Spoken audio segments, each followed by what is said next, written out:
Kings of Country Rap, home of the Upchurch Street Team Radio Show.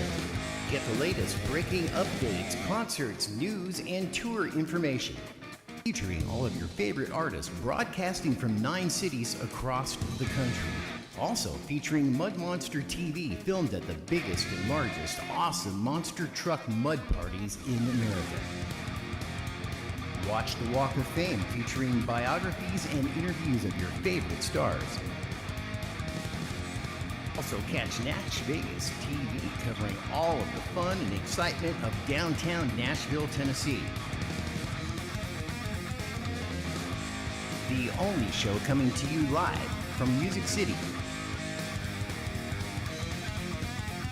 Please join us. Please like, share, and subscribe. Don't forget to hit that bell for the latest notifications. Kings of Country Rap. Our heart is growing. Want to get away to beautiful, historic Savannah, Georgia? Southwest is now selling nonstop flights to Savannah Hilton Head International Airport. Yes, Heart has landed in Savannah Hilton Head. Book your Southwest flight today at southwest.com.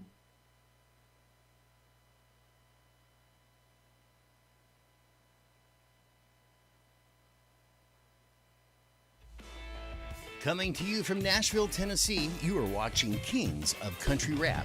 I'm Richard Danis. Please like, share, and subscribe. Don't forget to hit that bell so you get all of the latest breaking news and updates on your favorite Kings of Country Rap.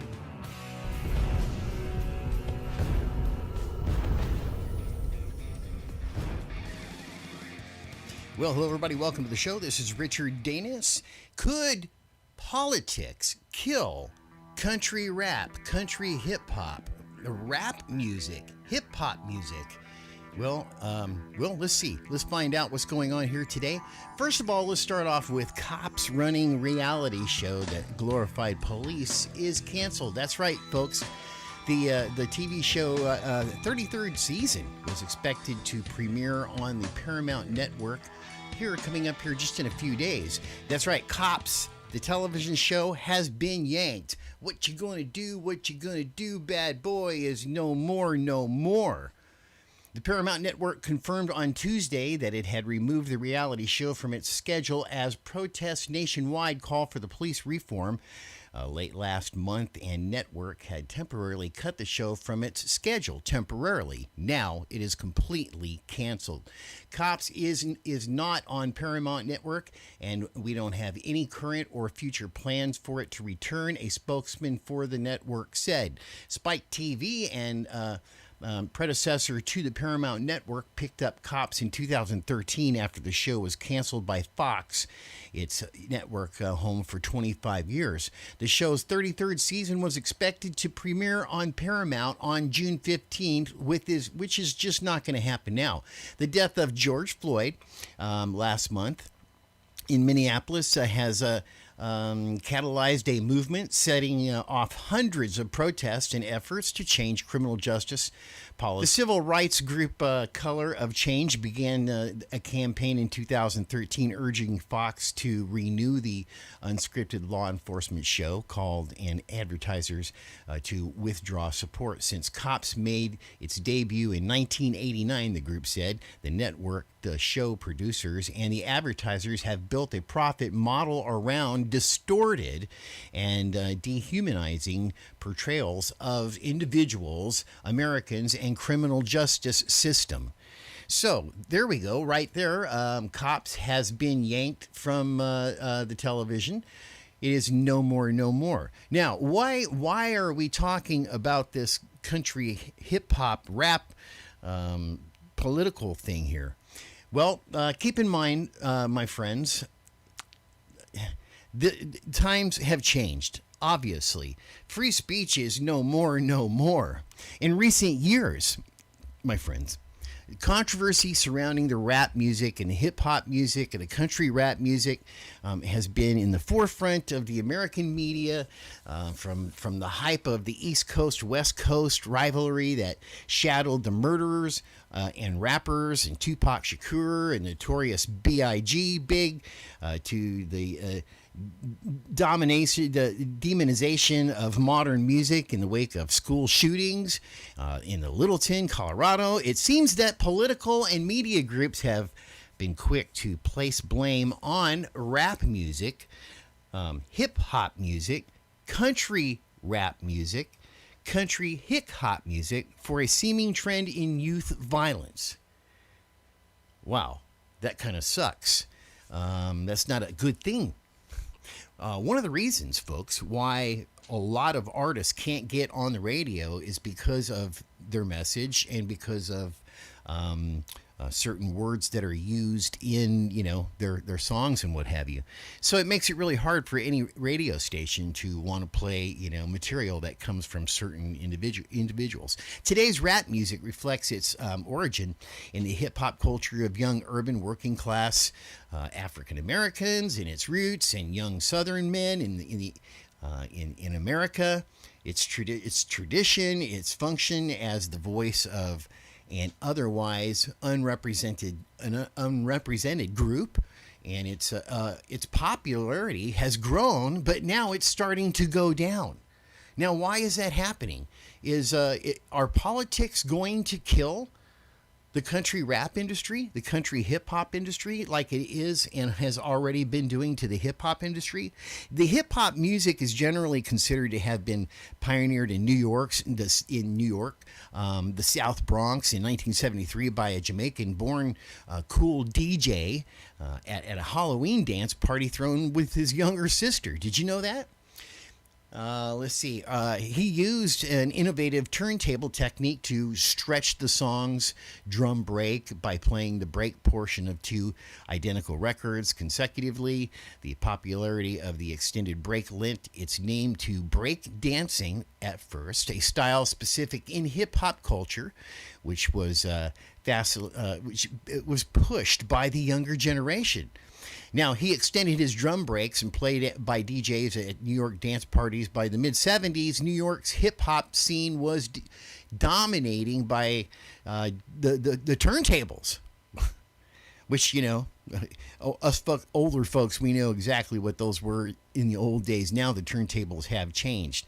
So now, country rap, country hip-hop itself, the rhymes spoken over the hip-hop type of music began as a commentary to the ability or skills of popular DJs.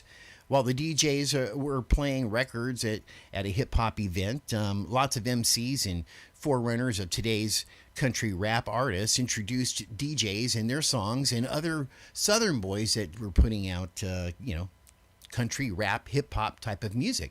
And it was often recognized as the presence of friends in the audience at country hip-hop performances. Now, there's a lot of country hip-hop guys out there, but I don't know if you guys have noticed that a lot of them have started to die down. And one of the reasons why is because politics will kill everything, every time, all the time. If you include politics into the industry that you're involved in, it definitely will. It will just take its toll, and it will destroy. Now, some people are not into making money from their music. They're more into spreading a message, which is perfectly fine. But as I said, free speech nowadays, it's just over with. It's just changed too much. Super Beats Memory plus Focus. Super Beats Memory and Focus shoes. They promote much.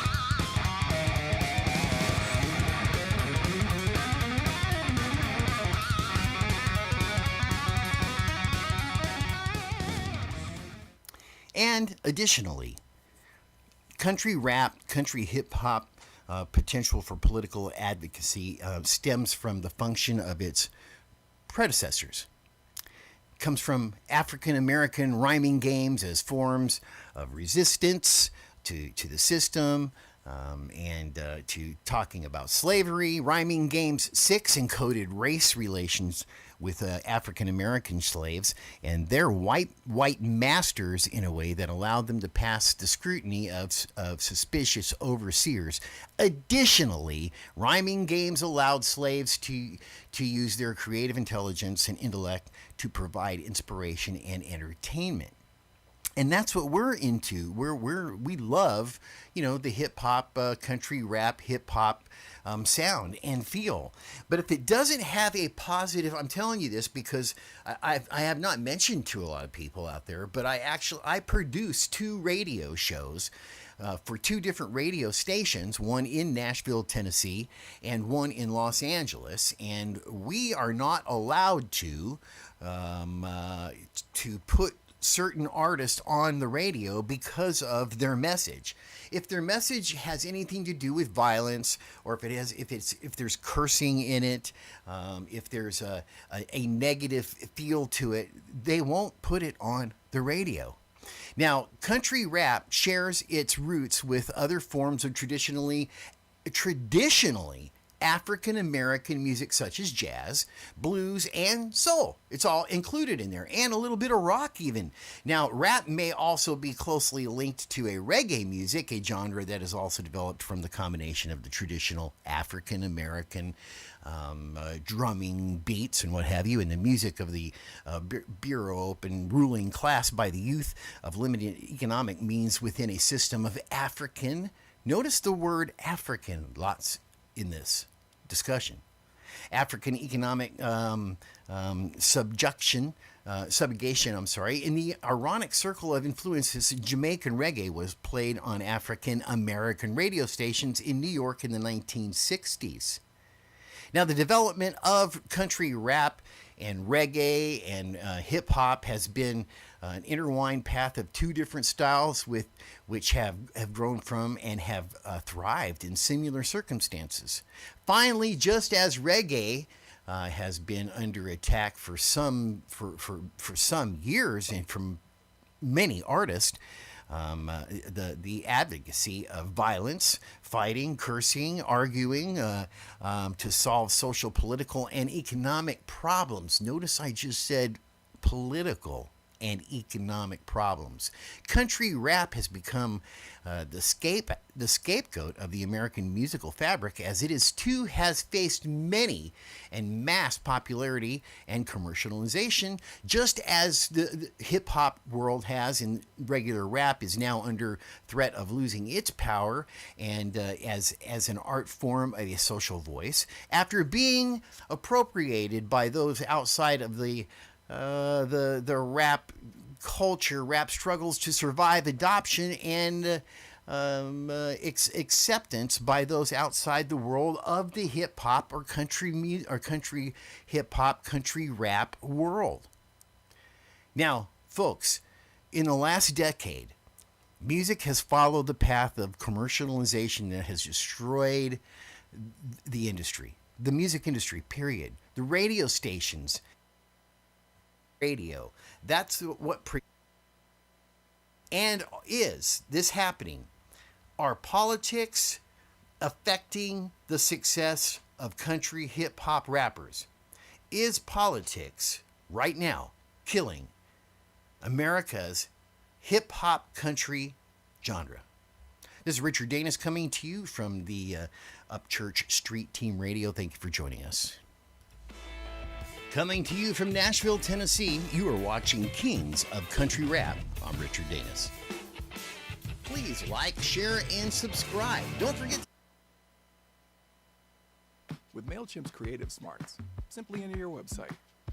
Get beautiful designs drawn from your brain. Coming to you from Nashville, Tennessee, you are watching Kings of Country Rap. I'm Richard Danis.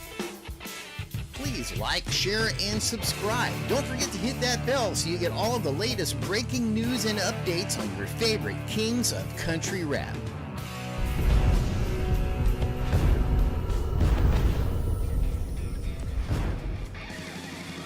Well, hello everybody, this is Richard Danis coming to you from Nashville, Tennessee. Would you like to hear Ryan Upchurch on FM and AM radio?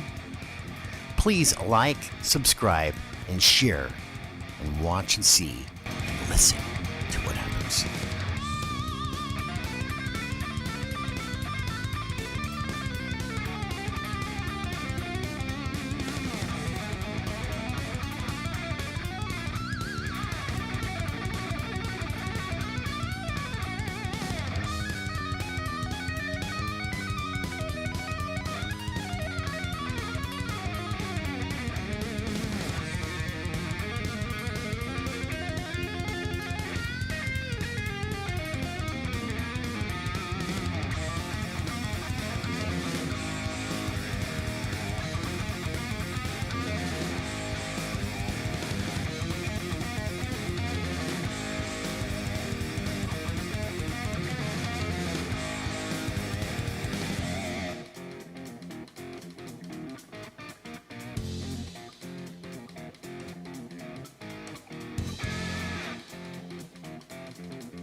Coming to you from Nashville, Tennessee, you are watching Kings of Country Rap. I'm Richard Danis.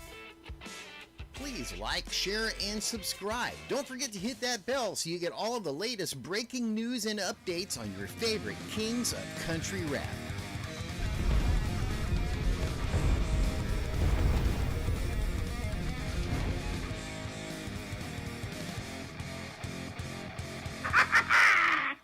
Now. I know you think you're slick, but the truth of the matter is, you're just not as slick as I. Understand? Oh yeah, I'm talking to you, 2008 to 2010 black Suburban tag plate number. We're in AJ from Kentucky. Oh yeah, I'm talking to you! Following my truck back to my house. That's cute. Because the whole entire time, you were being followed as well.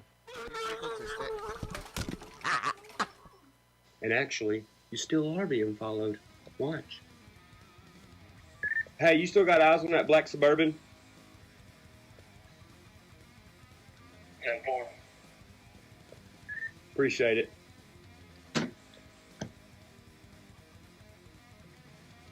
See how that works? Oh, yes. Vice president type stuff, you know? So, I guess I'll find out where you're going later, buddy.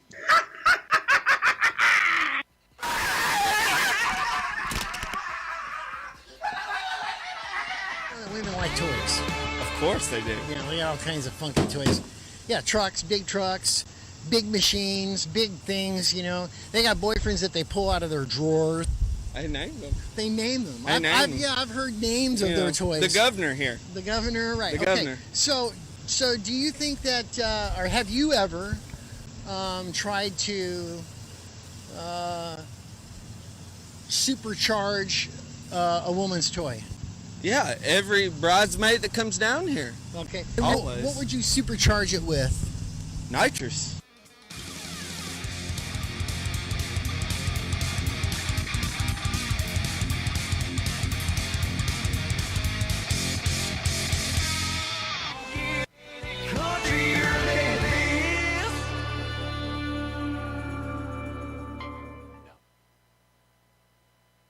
This indestructible $99 drone is now available in the U.S. This is an extreme...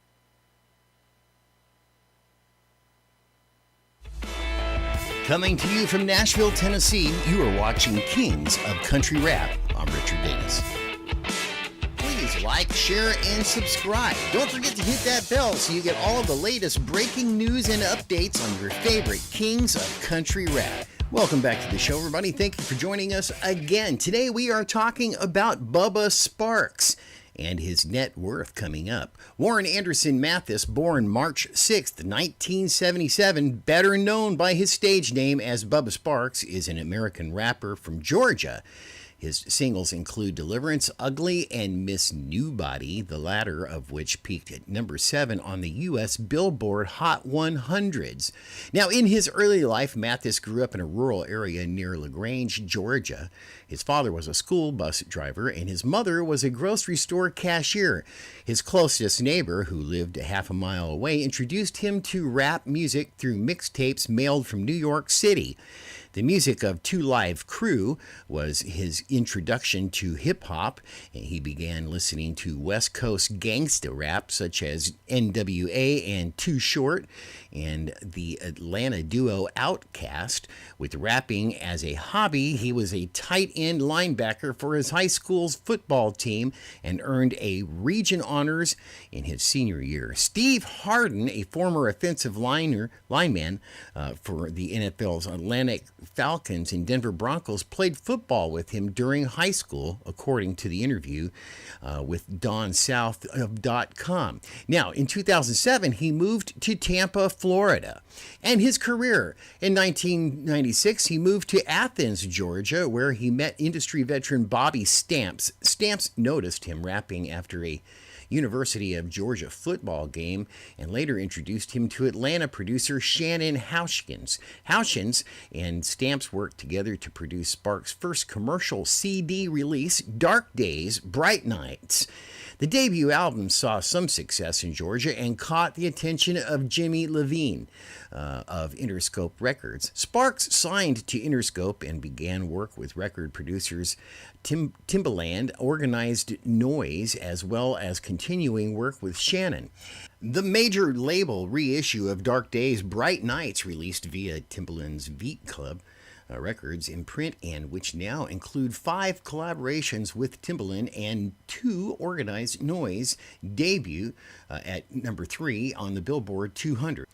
In 2002, he had a minor hit being featured on Archie Eversole's We Ready, which became popular for being played at sports events such as football and basketball games. In late 2003, he returned with his second album, Deliverance, which was critically acclaimed but sold poorly.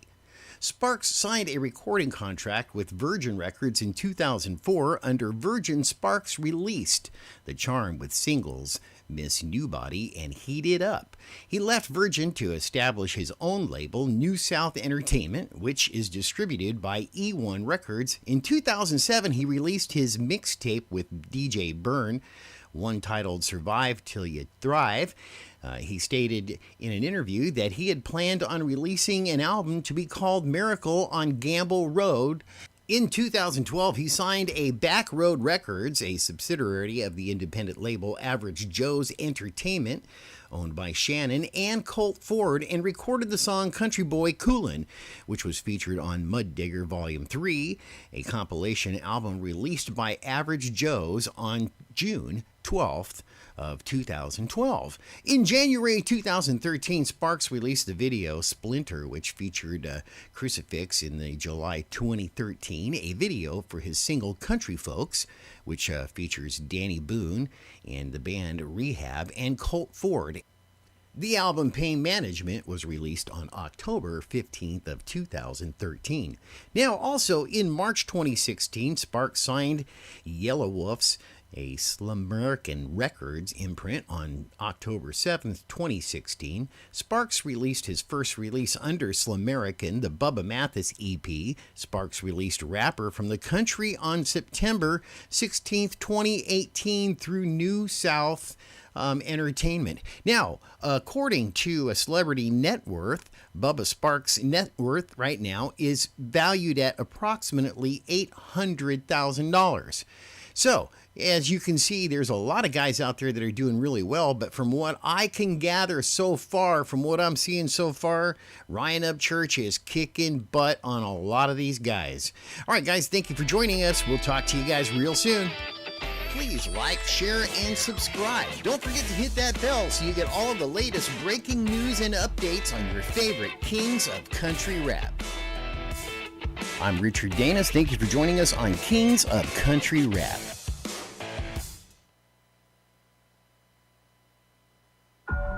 You're very special, kid. I've been quested to take you back to the Jedi. The Empire. They're back. The Mandalorian, now streaming on Disney Plus, and upgrade to the Disney Bundle for even more.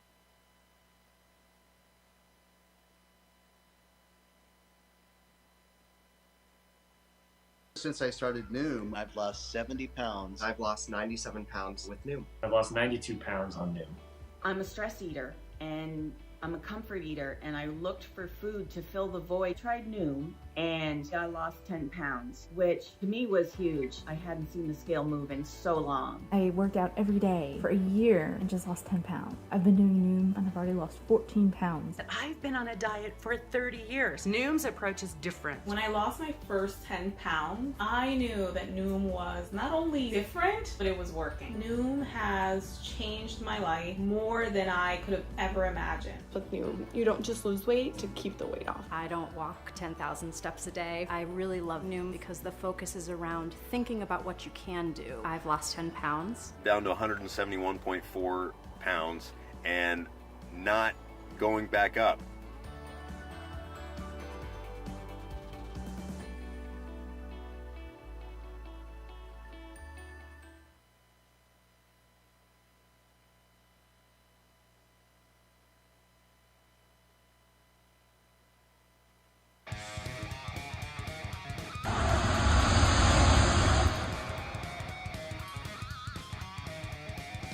Bret Michaels, born March 15, 1963, professionally known as Bret Michaels, is an American singer, songwriter, and musician.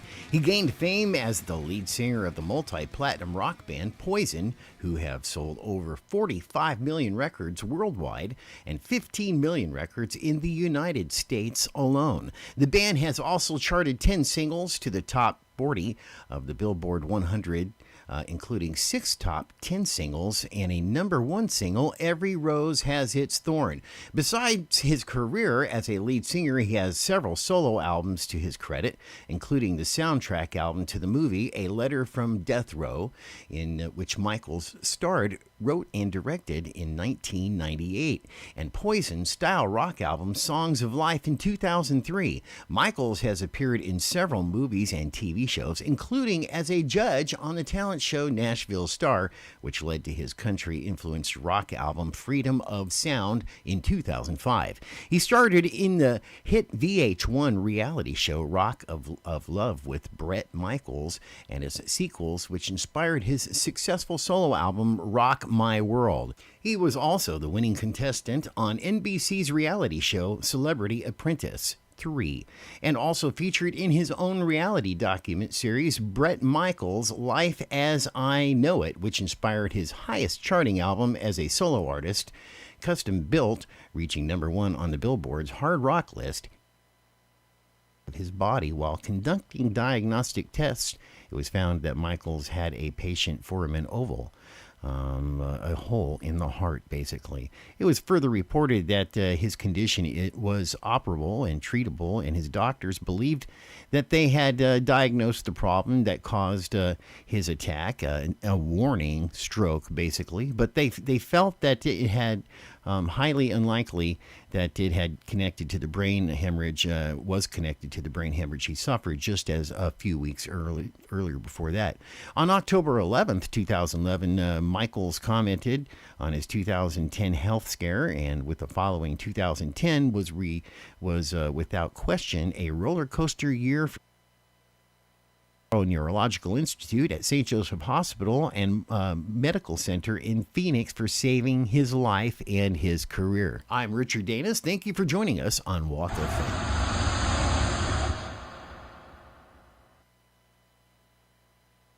Want a lawn that looks like this?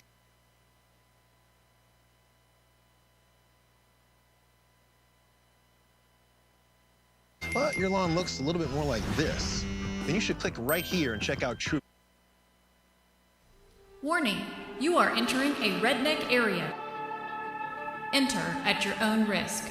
Please subscribe, like, and share.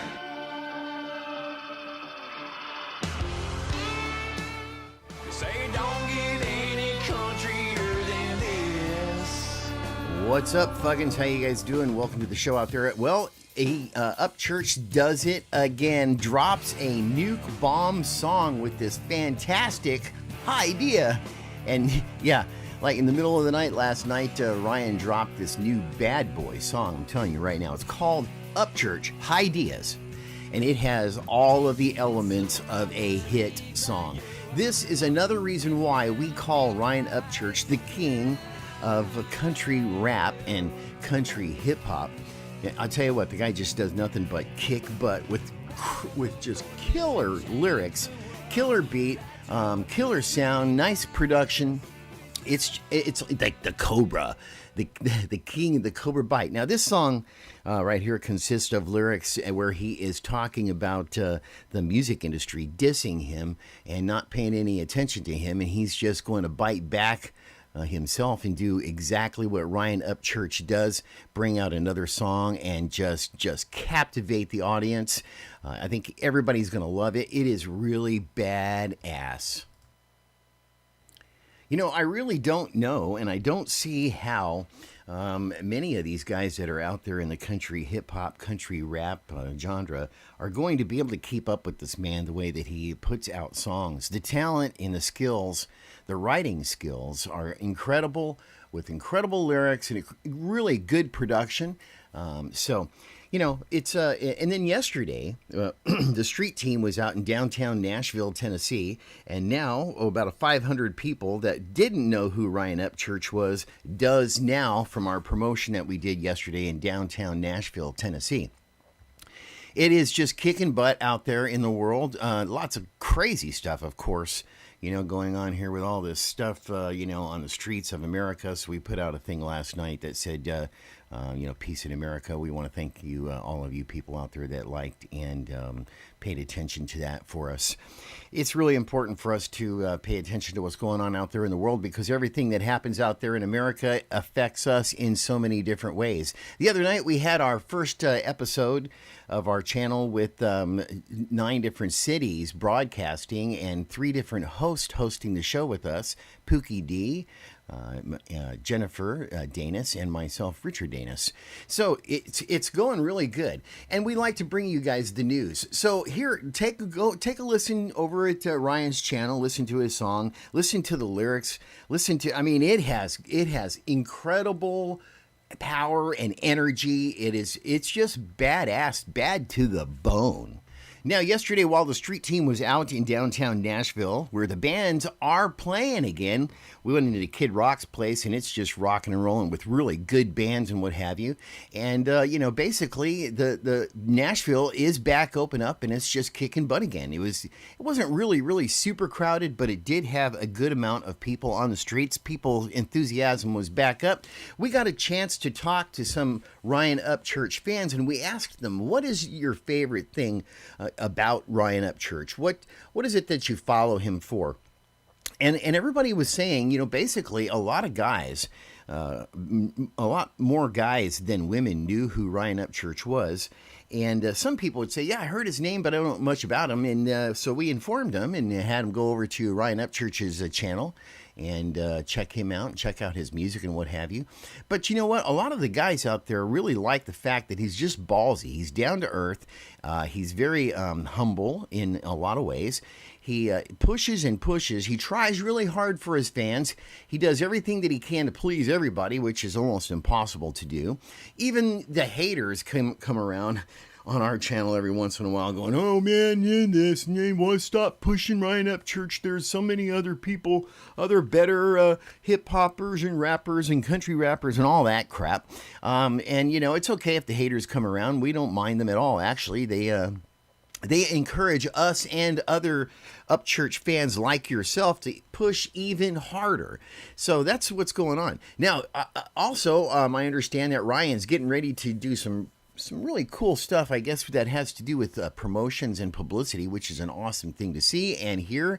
And we want to push that also. You know what I'd like to see is I'd like to see bus stops, bus benches with the Ryan Upchurch's name on them. I'd like to see a billboard downtown in the Nashville area and in the Tennessee areas, and even in other places around locations in the country and in the South that push Ryan Upchurch. That would be really cool.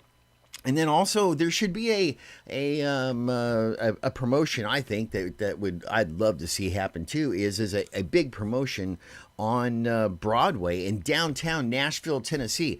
I think it would be badass. What do you guys think? You tell me. I think it would just be badass if Ryan was on a flatbed semi-tractor trailer or something like that and cruised up and down Broadway in a circle for about an hour doing a concert right there on the dang street, dominating the street, dominating every band that is playing out there. He would just go by, and I mean, can you imagine having 3,000-4,000 people on a Saturday? An hour, about somewhere in that area, about 3,000 or 4,000 people watching Upchurch do a free concert up and down Broadway. Wouldn't that be badass? You guys let us know right here at the on our show in our comments. We do definitely appreciate that. You guys are watching Upchurch, the king of country rap. This is Richard Danis. Have a fantastic day. See ya. Please don't forget to like, share, and subscribe.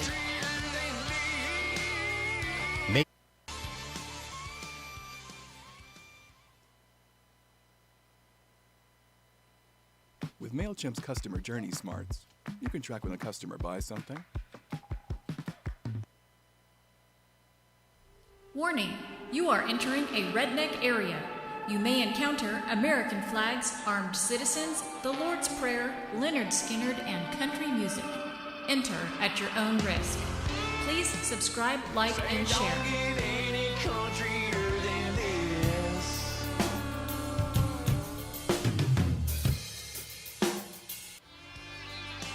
Please don't forget to like, share, and subscribe.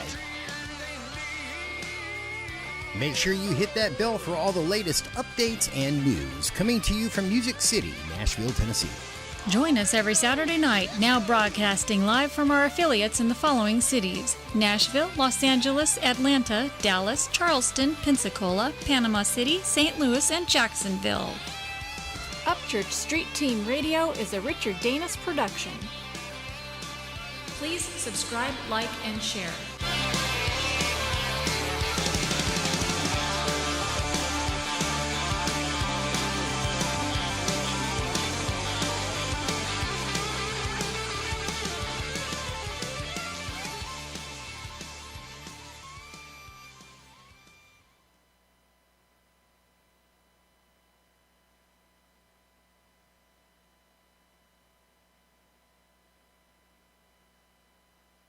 Misdemeanor charges stemming from alcohol-related arrests in Michigan. In 2000, Rolling Stone reported that Richie was dating model Jamie King, and Richie began dating Pamela Anderson in 2001. Now, they became engaged in 2000.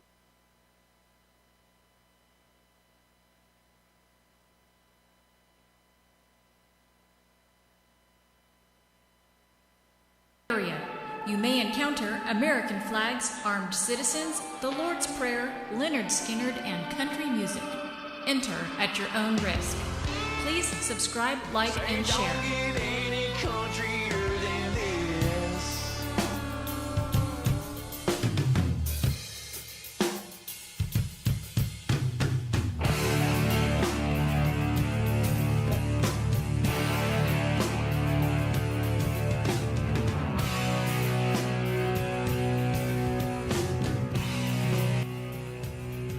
Well, hello everybody, this is Richard Danis coming to you for Street Team News. Kid Rock, Robert James Ritchie Sr., born January 17th, 1971, better known for his stage names Kid Rock and Bobby Shazam, is an American songwriter, rapper, disc jockey, musician, record producer, and even an actor. In a career spanning over 30 years, Rock's musical style alternates between rock, hip-hop, and country. A multi-instrumentalist, he has overseen his own production on 9 of his 11 studio albums. Kid Rock started his professional music career as a self-taught rapper and DJ, releasing his debut album, Grits Sandwiches for Breakfast. Wow, I just got hungry. In 1990, on Jive Records, his own independent releases, the Polyfuse Method, 1993, and Early Morning Stoned Pimp, 1996, saw him developing a more distinctive style, which was fully realized on his 1998 album, Devil Without a Cause. In 1998, his breakthrough album, which sold 14 million copies, Devil Without a Cause, and his subsequent album, Cocky 2001, were noted for blending elements of hip-hop, country, rock, and heavy metal. Starting with his 2010 album, Born Free, which I love that album, and especially that song, the country music style has dominated his musical direction. He has not rapped on his albums since 2003 album Kid Rock, with the exception of one track each on Rock and Roll Jesus in 2007 and Sweet Southern Sugar. Now, Kid Rock was born, like I said, Robert James Ritchie, January 17th, 1971 in Romeo, Michigan.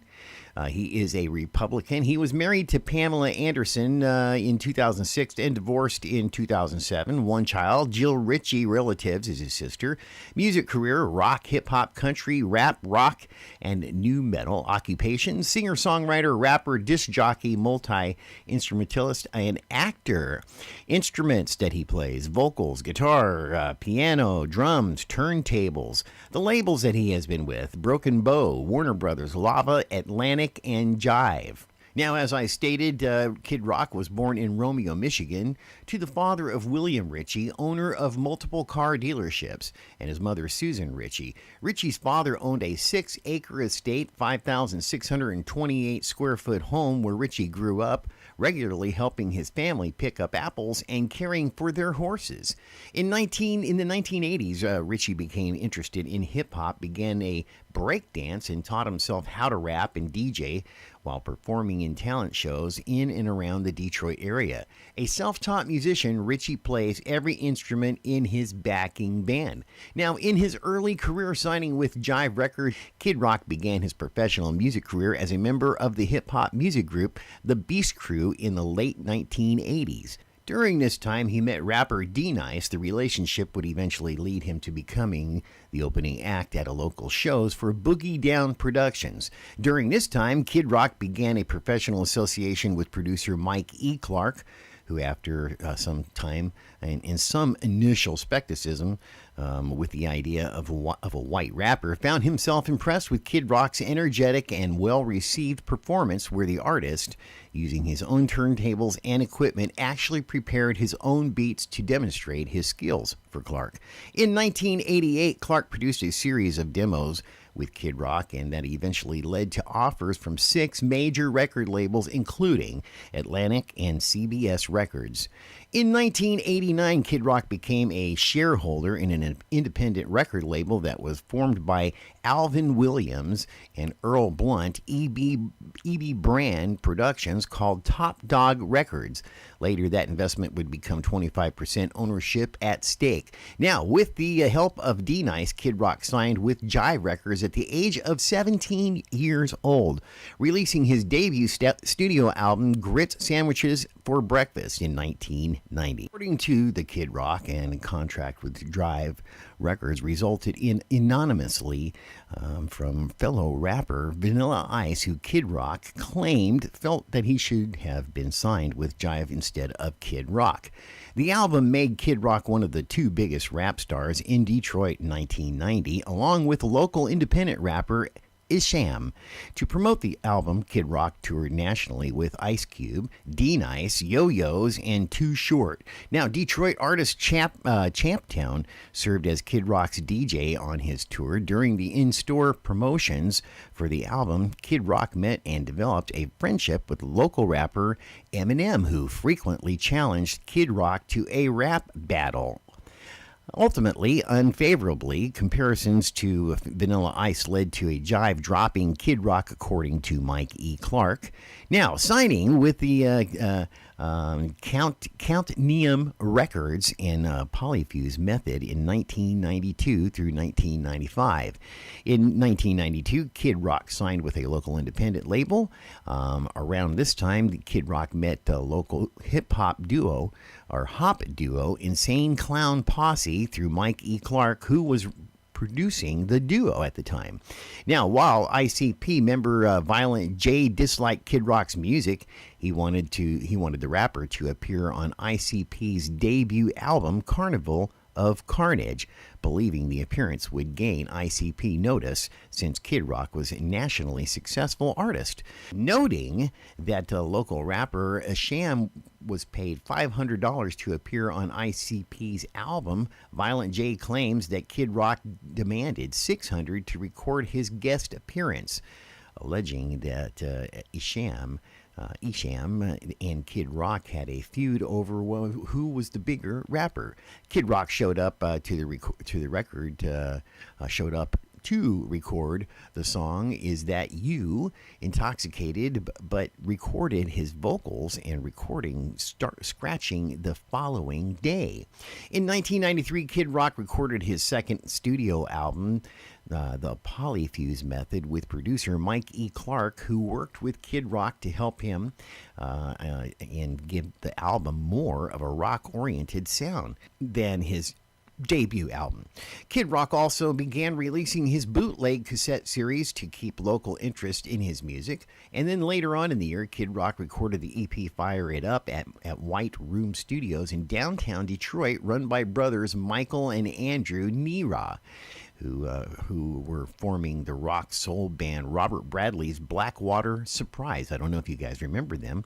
The EP featured the heavy rock song I Am the Bulldog and a cover of Hank Williams Jr.'s country song A Country Boy Can Survive, which you guys, everybody knows, about that one. That one just blew through the roof. By 1994, Kid Rock's live performance had mostly been backed by DJs Blackman and Uncle Kracker, but Kid Rock soon began to utilize more and more live instrumentation into his performances and formed the rock band Twisted Brown Trucker.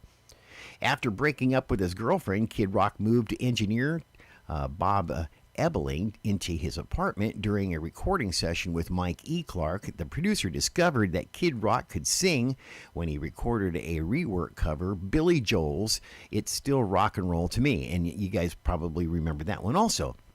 That was entitled It's Still East Detroit to Me, with Clark claims that led him to encourage Kid Rock to sing even more. Now, during this time, Kid Rock developed animosity towards other Detroit artists, including Insane Clown Posse, according to Mike E. Clark, who worked with both artists. Kid Rock was frustrated with ICP's local success, as Kid Rock disliked ICP's music and wanted to become more successful than ICP. Through intensive promoting, which, he's always done. Kid Rock has always done massive promoting, including distributing tapes on consignment to local stores and giving away free samplers of his music. Kid Rock developed a following among an audience with DJ Uncle Kracker, which also performed with Kenny Chesney. He is described as white kids who dropped acid and liked listening to gangsta rap.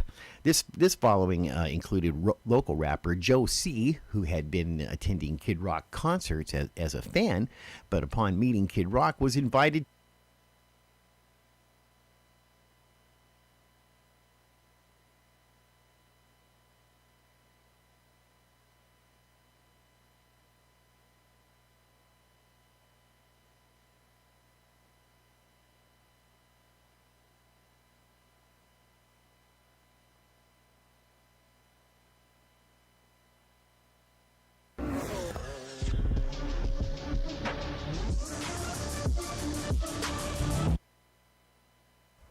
What we're going to talk about today is serious, the future of Ryan Upchurch. Warning, you are entering a redneck area. You may encounter American flags, the Lord's Prayer, Leonard Skinner, and country music. Enter at your own risk. Please subscribe, like, and share. Say don't get any country